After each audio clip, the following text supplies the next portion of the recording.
C'est la grande vedette de Sacrée Soirée ce soir. True to You, voici Johnny Hallyday.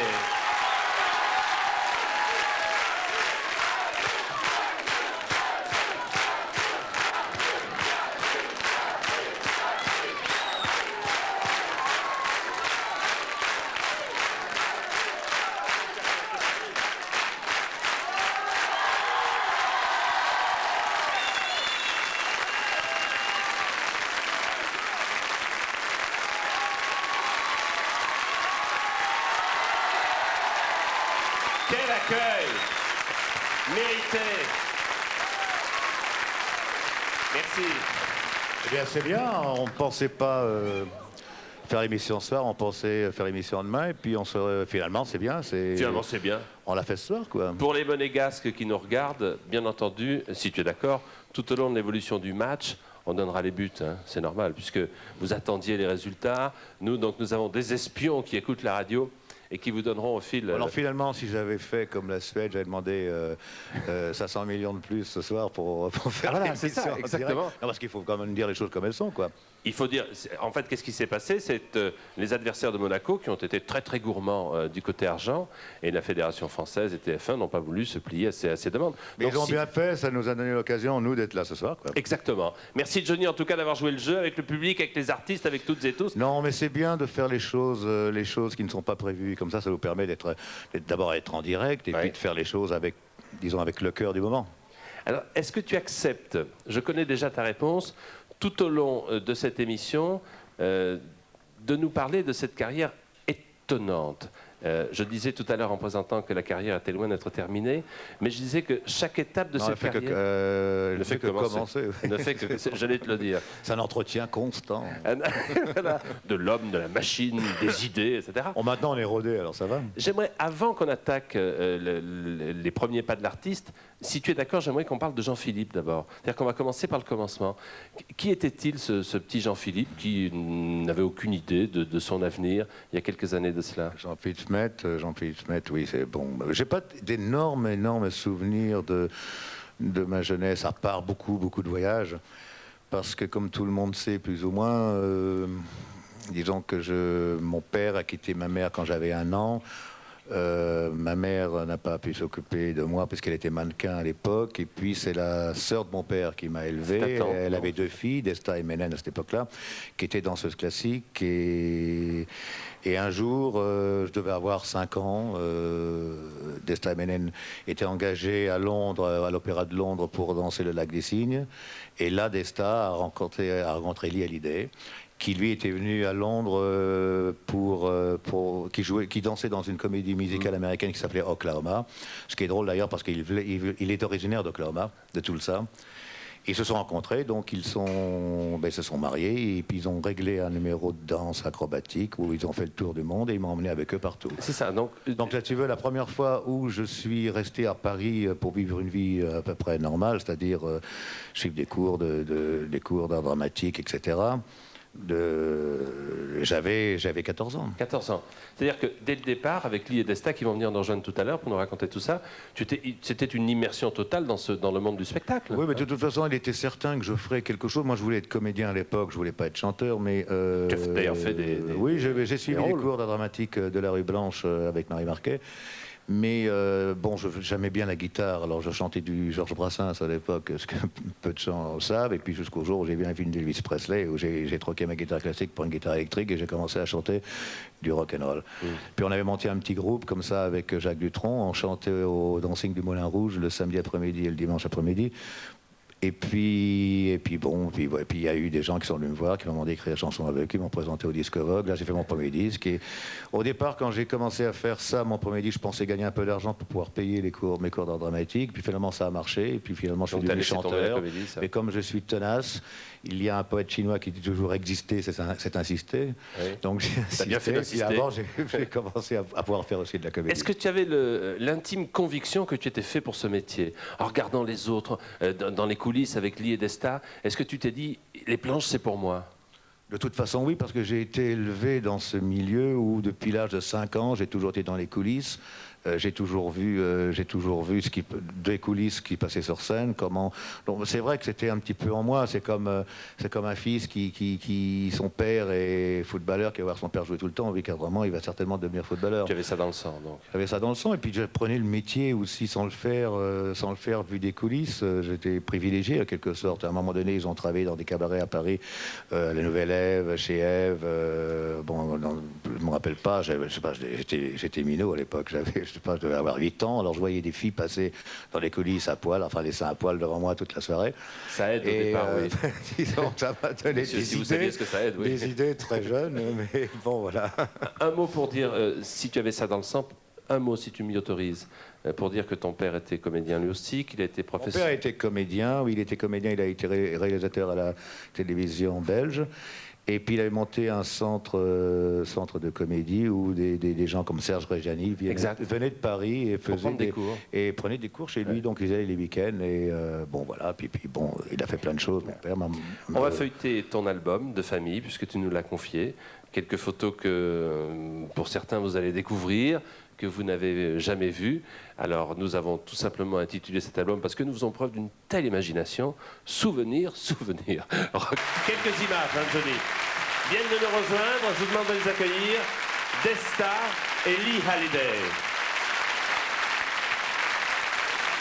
Alors, Desta, pour préciser, vous êtes la fille de la tante de Johnny, Madame Marr. Voilà, chez qui Johnny a été élevé à Paris. Et donc vous habitiez les deux sœurs, votre maman et Johnny ensemble, c'est ça? Oui, oui. Et papa, mais très, très peu de temps parce qu'il est mort un petit peu après. Mais sinon, on habitait tous ensemble. Comment il était quand il était gamin, Johnny? Ce soir, vous pouvez tout dire, hein, Desta. Il était très... Johnny? très turbulent. C'est vrai? Il n'avait aucune C'est pas vrai, présidence. j'ai été sage comme tout. Ouais, quand il se promenait dans la rue, quand il y avait des gens qui tiraient encore autant des féfis, vous savez, ils étaient cachés sur le toit. Lui, il trouvait ça très drôle, il se baladait. Il était tout petit. Alors, on a été ramenés à la maison par la police. Ah, déjà? Oui, ah, ça déjà. commençait fort, hein? Tu sais, la police et moi, ça a toujours été une grande histoire d'amour. Grande et belle histoire d'abord, oui. Mais attention, après, il n'a pas lésiné, il était carrément dans les MP. Ouais. Parce qu'il montait la rue Pigalle, et nous, on habitait en bas de la rue Pigalle, alors il montait la rue, et comme il était beau et blond, nous, on le disait, c'est un bébé américain. Ouais. Alors il nous donnait du chocolat, mais du chocolat vitaminé. Alors, on a tous eu de l'urticaire, parce que c'était trop vitaminé, on mangeait les tablettes entières. Bon, on peut peut-être passer à autre chose, non? Est-ce que vous sentiez qu'il avait, puisque bon, il était en spectacle avec vous, Elie, je vais interviewer Elie dans une seconde, est-ce que vous sentiez qu'il avait ça dans le sang? Est-ce que vous sentiez qu'un jour, il allait tomber dedans et puis devenir la grande vedette qu'il est devenu? Ben, c'est-à-dire, on l'a senti un peu plus tard, quand Oui. même. Parce qu'il dormait dans les loges, la nuit. Il était tout petit. Déjà. Il dormait déjà dans les loges. Bon, oui. après, il retournait, il regardait les spectacles, il savait tout. Mais en fait, c'est en Italie, le premier spectacle qu'il a fait, il faisait le Kid. On était dans un spectacle de Renato Rachel, et il y avait Charlot, et ils ont dit, tiens, on pourrait prendre le petit pour faire le Kid. Et le petit a fait le Mais il Kid. ne doit pas se rappeler, parce qu'il était vraiment petit. Mais seulement, il y a une chose, il avait un chien Doudou à l'époque, et un jour, il a eu l'idée d'amener le chien Doudou sur scène, qui a Oui. mis la pagaille complète. Alors, le lendemain, le rôle lui était ôté. Donc un Il rôle savait pas. que pour un soir. Monsieur Hallyday, si Johnny s'appelle Hallyday, c'est grâce à vous ou c'est de votre faute. Pourquoi vous appelez-vous Lee Hallyday? Dites-moi. Tu Pourquoi peux tout avez-vous dire, choisi j'ai déjà ce tout nom dit avant. Ce soir, on dit tout. Pourquoi vous avez choisi ce nom d'Hallyday? Je ne sais pas. C'est un nom qui a cause du docteur. influencé, oui, mais un nom qui a influencé notre famille. Quand j'étais toute mon enfance, c'était notre docteur de famille. C'était le médecin de famille, monsieur Hallyday. Oui. Oui, c'est ça, oui. Et ce nom a toujours un côté un peu magique pour moi. Et quand nous avons cherché un nom pour notre numéro de danse, bon, Ketchum, moi je m'appelle Ketchum. Hein. Oui. Et on ne peut pas dire les Ketchum, c'est un des ketchups. Vous avez donc cherchez un nom. Ketchup, c'est... vous avez donc tous les deux, vous avez choisi le nom d'Hallyday. Et est-ce qu'on peut dire que ce nom, c'est un nom qui vous a porté chance? Est-ce qu'à partir de ce moment-là, vous avez eu le succès que vous Là, je peux n'espériez vous dire, peut-être du jour qu'on a pris ce nom, notre destin a changé illico, C'est un nom pratiquement. porte-bonheur. C'est un nom porte-bonheur. oui. Est-ce que, Johnny, tu considères aussi que c'est un nom porte-bonheur, le nom d'Hallyday? Oui, certainement, oui. D'ailleurs, maintenant, moi j'ai du mal à m'habituer quand on m'appelle Smet. Des fois, je reçois des lettres comme ça, Jean-Philippe Smet. Je me dis, tiens, mais qui c'est qui m'écrit? Même ma mère m'appelle Johnny maintenant. Mais c'est vrai, bon, c'est vrai, sur mon passeport, il est marqué Jean-Philippe Smet, dit Johnny Hallyday. Dit Johnny Hallyday. Mais oui, c'est magique parce que, bon, au départ, bon, j'ai bien fait, parce qu'au départ, quand j'ai enregistré pour ma première maison de disques, ils voulaient m'appeler Johnny Rock. Johnny Rock. Tu te rends compte aujourd'hui ce que j'aurais supporté? On aurait Johnny Rock là ici, non, ça n'avait pas du tout. Johnny, on a quelques surprises tout au long de l'émission. Bon, alors je sais que tu es très préoccupé, comme tous les artistes, par les surprises que nous avons pu réserver, mais je pense qu'elles devraient... Merci, mademoiselle. Je vais te demander de choisir une première date, Johnny, importante qui a compté dans ta vie. Oui. C'est le 20... Je dirais le 20 juin 1963. Le 22, c'était le 22 d'ailleurs. Le 22. Ouais. 22 oui, le 22, le 22, ouais, oui, t'as raison. Oui, c'est vrai, qu'est-ce qui s'est passé le 22 juin? Parce que mon juin anniversaire, c'était le 15, alors je confonds toujours. Oui, le 22. Qu'est-ce qui s'est passé le 22, Johnny? Eh bien, le 22, c'était la grande fête de la Nation à l'occasion du premier anniversaire de Salut les copains. Ouais. Et c'était très important parce que ça faisait aussi partie de l'émission de Philippe Aki, de Daniel Philippe Aki et de Franck Thénault, qui, à mon avis, s'ils n'avaient pas fait cette émission, disons, le rock'n'roll français n'aurait jamais vraiment démarré. C'est vrai. Parce que les radios, etc., à l'époque, ne passaient pas du tout ce style de musique. C'était Salut les copains, Franck Thénault. C'était Salut les copains, et ensuite ils ont fait le journal, c'était le premier anniversaire du journal. Et donc, il y avait 250 000 personnes à la Nation qui applaudissaient. Oui, perchés dans les arbres, perchés un peu partout. Ouais. Je vais te demander... Je voulais savoir pourquoi, dans ce qu'on m'a offert, pourquoi il y a des pailles. C'est pour boire, c'est pour te rafraîchir pendant l'émission. La troisième date que tu as choisie, c'est une date importante. Déjà 80 000 personnes ont fait le déplacement. 85. Pardon. Ouais. Je retire ce que j'ai dit. hier. Depuis hier. Alors 86. 86 000 personnes ont fait le déplacement pour aller chercher les places. Cette date, c'est le 15-09-92. C'est le grand rendez-vous de la rentrée. C'est Bercy, oui. Bercy. Bercy de septembre. Et comme d'habitude, comme quand Charles Aznavour vient nous parler du Palais des Congrès, il nous dit rien, il dit vous verrez bien. Toi, tu ne nous dis rien non plus. Non, mais c'est pas ça. Comme d'habitude, je suis pas prêt. Mais bon, je sais pas ce que je vais faire. Si, je sais à peu près ce que je vais faire. Mais tu sais, moi, j'ai toujours le trac quand je prépare un spectacle. D'abord, il est toujours plus facile de parler d'un spectacle que parler d'un film, parce que un film, il est fait. Alors quand il est fait, bon. Alors qu'un spectacle, tu peux parler de plein de choses, parce que tu peux parler de ce que tu as envie de faire, des choses que tu vas faire, que bon, etc.